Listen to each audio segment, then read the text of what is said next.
Bermuda triangle 300 सालों से एक रहस्य बना हुआ है।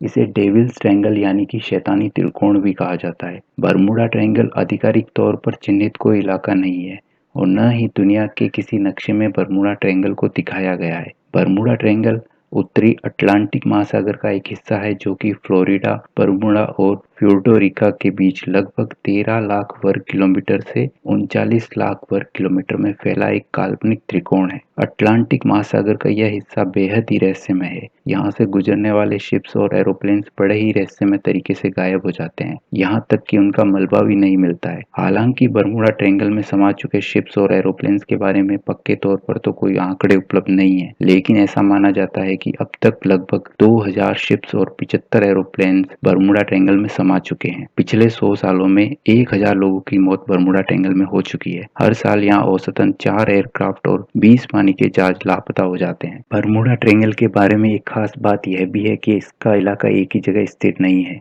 इसका प्रभाव त्रिकोण क्षेत्र के बाहर भी महसूस किया जा सकता है। ज्यादातर दुर्घटनाएं त्रिकोण की दक्षिणी सीमा के पास होती है, जो बहामास और फ्लोरिडा के पास स्थित है। अगर इतिहास की बात की जाए तो बरमूडा ट्रायंगल के बारे में सबसे पहले सूचना देने वाले क्रिस्टोफर कोलंबस ही थे। कोलंबस ही वे पहले इंसान थे जिनका सामना बरमूडा ट्रायंगल से हुआ था।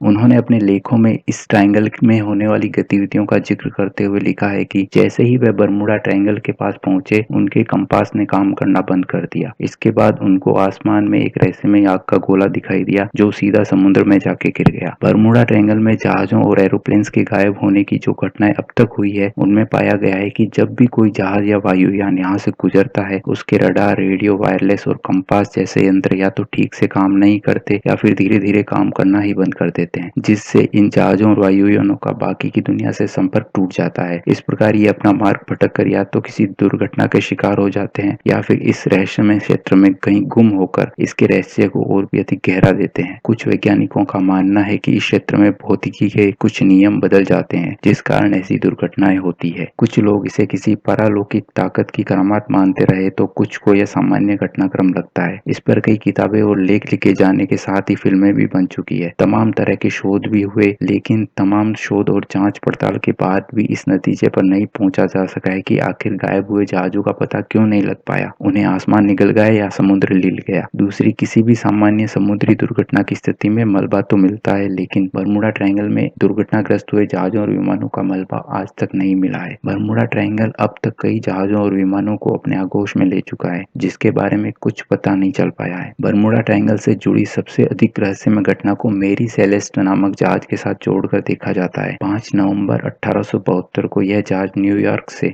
जिनेवा के लिए चला था, लेकिन वहां कभी नहीं पहुंच पाया। बाद में ठीक एक महीने के बाद 5 दिसंबर 1872 को यह जहाज अटलांटिक महासागर में सही सलामत हालत में मिला, लेकिन इस पर एक भी व्यक्ति नहीं था। अंदर खाने की मेज सजी हुई थी, किंतु खाने वाला कोई नहीं था। इस पर सवार सभी व्यक्ति कहाँ चले गए? खाने की मेज किसने, कब और क्यों लगाई? ये सवाल आज तक एक अनसुलझी पहेली बने हुए हैं। इसी प्रकार अमेरिकी नौसेना में टारपीडो बम वर्षक विमानों के दस्ते फ्लाइट 19 के 5 विमानों ने 5 दिसंबर 1945 को लेफ्टिनेंट चार्ल्स टेलर के नेतृत्व में 14 लोगों के साथ फोर्ट लाडरडेल, फ्लोरिडा के इस क्षेत्र के ऊपर उड़ान भरी और फिर ये लोग कभी वापस नहीं लौट सके, जिसमें 5 टारपीडो यहाँ नष्ट हो गए थे। इस स्थान पर पहुंचने पर लेफ्टिनेंट टेलर के कंपास ने काम करना बंद कर दिया था। फ्लाइट 19 के रेडियो से जो अंतिम शब्द सुने गए थे वे थे, हमें नहीं पता हम कहाँ है, सब कुछ गलत हो गया है, पानी हरा है और कुछ भी सही होता नजर नहीं आ रहा है, समुद्र वैसा नहीं दिखता जैसा कि दिखना चाहिए, हम नहीं जानते कि पश्चिम किस दिशा में है, हमें कोई भी दिशा समझ में नहीं आ रही है, हमें अपने अड्डे से 225 मील उत्तर पूर्व में होना चाहिए, लेकिन ऐसा लगता है कि, और इसके बाद आवाज आनी बंद हो गई। इन विमानों के बचाव कार्य में गए 3 विमानों का भी कोई नामो निशान नहीं मिला। इस घटना के 2 साल बाद 1947 में सेना का C-45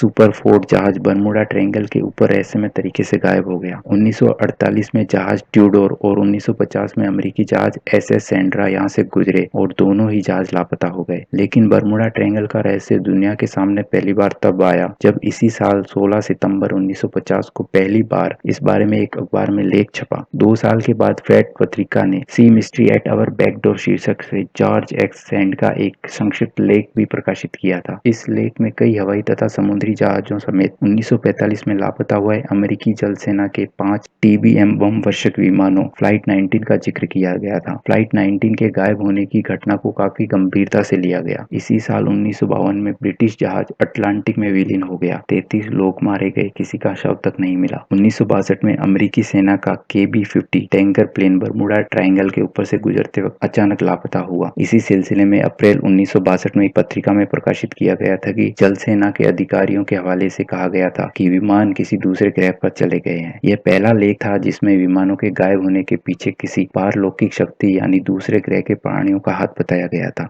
1964 में आरगोसी नामक पत्रिका में बरमूडा त्रिकोण पर लेख प्रकाशित हुआ। इस लेख को विंसेंट एच कोडिस ने लिखा था। 1972 में जर्मनी का एक जहाज बरमूडा ट्रायंगल में घुसते ही डूब गया। इस जहाज का भार 20,000 टन था। इसके बाद से लगातार संपूर्ण विश्व में इस पर इतना कुछ लिखा गया कि 1973 में एनसाइक्लोपीडिया ब्रिटानिका में भी इसे जगह मिल गई। वहीं बरमूडा त्रिकोण में विमान और जहाज के लापता होने का सिलसिला जारी रहा। 1997 में जर्मनी का एक विमान बरमूडा ट्रायंगल में घुसते ही कहाँ गया कुछ पता नहीं। बरमूडा ट्रायंगल को लेकर कई थ्योरीज अब तक दुनिया के सामने आ चुकी है। किसी ने यहाँ एलियन की मौजूदगी का एहसास किया तो किसी ने भूतों का साया बताया। कई शोधकर्ताओं का मानना है कि समुद्र के इस भाग में एक शक्तिशाली चुंबकीय क्षेत्र होने के कारण जहाजों में लगे उपकरण काम करना बंद कर देते हैं, जिस कारण जहाज रास्ता भटक जाते हैं और दुर्घटना का शिकार हो जाते हैं। दूसरी तरफ science channel what on earth पर प्रकाशित की गई एक रिपोर्ट में दावा किया गया कि अजीब तरह के बादलों की मौजूदगी के चलते ही हवाई जहाज और पानी के जहाजों के गायब होने की घटनाएं बरमूडा ट्रायंगल के आसपास देखने को मिलती है। इन बादलों को हेक्सागोनल क्लाउड्स नाम दिया गया, जो हवा में एक बम विस्फोट की मौजूदगी के बराबर की शक्ति रखते हैं और इनके साथ 170 मील प्रति घंटा की रफ्तार वाली हवाएं होती है। ये बादल और हवाएं ही मिलकर पानी और हवा में मौजूद जहाजों से टकराते हैं और फिर वे कभी नहीं मिलते। वैज्ञानिकों के मुताबिक बेहद तेज रफ्तार से बहती हवा ही ऐसे बादलों को जन्म देती है। ये बादल देखने में भी बेहद अजीब रहते हैं और एक बादल का दायरा कम से कम 45 फीट तक होता है। इनके आकार के कारण इन्हें हेक्सागोनल क्लाउड्स कहा जाता है। रिपोर्ट में दावा किया गया कि ये हवाएं इन बड़े बड़े बादलों का निर्माण करती है और एक स्फोट की तरह समुद्र के पानी से टकराते हैं और सुनामी से भी ऊंची लहरें पैदा करते हैं, जो आपस में टकराकर और ज्यादा ऊर्जा पैदा करती है। इस दौरान ये अपने आसपास मौजूद सब कुछ बर्बाद कर देते हैं। वैज्ञानिकों के मुताबिक ये बादल बरमूडा आइसलैंड के दक्षिणी छोर पर पैदा होते हैं और फिर करीब 20 से 55 मील का सफर तय करते हैं। कोलोराडो स्टेट यूनिवर्सिटी में प्रोफेसर और मौसम विज्ञानी डॉक्टर स्टीव मिलर ने भी इस दावे का समर्थन किया है। उन्होंने भी दावा किया है कि ये बादल अपने आप ही पैदा होते हैं और इनका पता लगा पाना बेहद ही मुश्किल है। एक और थ्योरी में ब्रिटिश वैज्ञानिकों का दावा है कि रॉन्ग वेव के कारण बरमूडा ट्रायंगल में हादसे होते हैं। ये भयावह लहरें 100 फुट तक होती है, जिसकी वजह से इनकी चपेट में जो भी आता है वह नष्ट हो जाता है। ब्रिटिश चैनल 5 की documentary the Bermuda enigma Bermuda triangle का रहस्य में ब्रिटेन की साउथहैम्पटन यूनिवर्सिटी के वैज्ञानिकों ने यह नई थ्योरी दी है। जहां तक रॉन्ग वेव की बात है तो 1997 में इन्हें पहली बार सैटेलाइट की मदद से देखा गया था। चैनल 5 की डॉक्यूमेंट्री में एक घटना को उदाहरण बनाकर भी दिखाया गया। इसमें यूएस साइक्लोप्स जहाज का मॉडल तैयार किया गया। 1918 में यह अमेरिकी युद्धपोत बरमूडा ट्रायंगल में समा गया था। इस घटना में 300 लोग मारे गए थे। रिसर्च करने वालों ने इसी जहाज का एक मॉडल तैयार किया, जिसकी मदद से यह पुष्टि करने में मदद मिली कि आखिर हादसे क्यों होते हैं। वैज्ञानिक डॉक्टर सीमन बॉक्सवेल ने बताया कि बरमूडा ट्रायंगल में तूफान उठते हैं जो कि साउथ और नॉर्थ की तरफ से एक साथ आते हैं। इसी तूफान से रॉन्ग वेव तैयार होती है। इसके अलावा कई और जानकारों की माने तो बरमूडा ट्रायंगल रहस्य नहीं बल्कि टाइम जोन का एक छोर है। धरती पर एक ब्लैक होल की तरह बरमूडा ट्रायंगल को दूसरी दुनिया में जाने के लिए इस्तेमाल किया जाता है। आसान सी भाषा में कहे तो बरमूडा ट्रायंगल में एक खास तरह के हालात पैदा होते हैं, जिनके चलते वह एक टाइम जोन से दूसरे टाइम जोन में जाने का जरिया बन जाता है। यानी कि पलक झपकते ही कई सालों का सफर तय कर लिया जाता है। कुल मिलाकर बरमूडा ट्रायंगल को टाइम जोन में जाने का जरिया भी माना जाता है, यानी एक रहस्य में टाइम मशीन की तरह काम करता है। सबसे बड़ी बात यह है कि इस टाइम जोन का इस्तेमाल इंसान नहीं बल्कि दूसरी दुनिया के लोग करते हैं। यानी बरमूडा ट्रायंगल धरती से हजारों किलोमीटर दूर बसे हुए एलियनों के लिए एक पोर्टल है। इस थ्योरी को और समझाने के लिए वैज्ञानिक तथ्य जानने बेहद जरूरी है, जो कि सालों की जांच पड़ताल के बाद सामने आए हैं। एक साल में 25 बार ऐसा होता है जब बरमूडा ट्रायंगल का आकार सिकुड़कर सिर्फ 2.5 वर्ग मील तक हो जाता है, यानी 15,000 वर्ग मील से घटकर 2.5 मील और सिर्फ 28 मिनट तक के लिए खास तरह के हालात बने रहते हैं। इस वक्त जो भी विमान या जहाज बरमूडा ट्रायंगल के पास से गुजरता है, भयंकर शक्तिशाली इलेक्ट्रोमैग्नेटिक तरंगे उसे अपनी ओर खींच लेती है। इस दौरान बरमूडा ट्रायंगल टाइम जोन के पहले मुहाने की तरह काम करता है। दूसरा मुहाना धरती से लाखों किलोमीटर दूर होता है, यानी एक बार जो चीज बरमूडा ट्रायंगल में गई वो दूसरी दुनिया में फेंक दी जाती है। इसी सिद्धांत को एलियन भी धरती पर आने के लिए अपनाते हैं। दूर अंतरिक्ष में टाइम जोन के एक मुहाने से एलियन भीतर दाखिल होते हैं और पलक झपकते ही टाइम जोन का आकार बढ़ जाता है और वो उसके दूसरी छोर पर पहुंच जाते हैं। यही दूसरा छोर है बरमूडा ट्रायंगल। यही वजह है कि बरमूडा ट्रायंगल के इर्द गिर्द एलियन देखे जाने की घटनाएं सबसे ज्यादा सामने आती है। कहा तो यह भी जाता है कि टाइम जोन पर रिसर्च के लिए इसी हिस्से में अमेरिका की एक बहुत बड़ी सीक्रेट लेबोरेटरी है। यहाँ पर एरिया 51 की तरह ही एलियंस से जुड़ी रिसर्च भी की जाती है, लेकिन फिलहाल हमारे पास ऐसा कोई ज्ञान, मशीन या उपकरण नहीं है जो इन थ्योरीज की सच्चाई को जांच सके। दोस्तों, बरमूडा ट्रायंगल के बारे में आपके क्या विचार हैं? हमें कमेंट करके जरूर बताएं। और आपको हमारा ये वीडियो पसंद आता है तो वीडियो को लाइक और चैनल को सब्सक्राइब जरूर करें। धन्यवाद।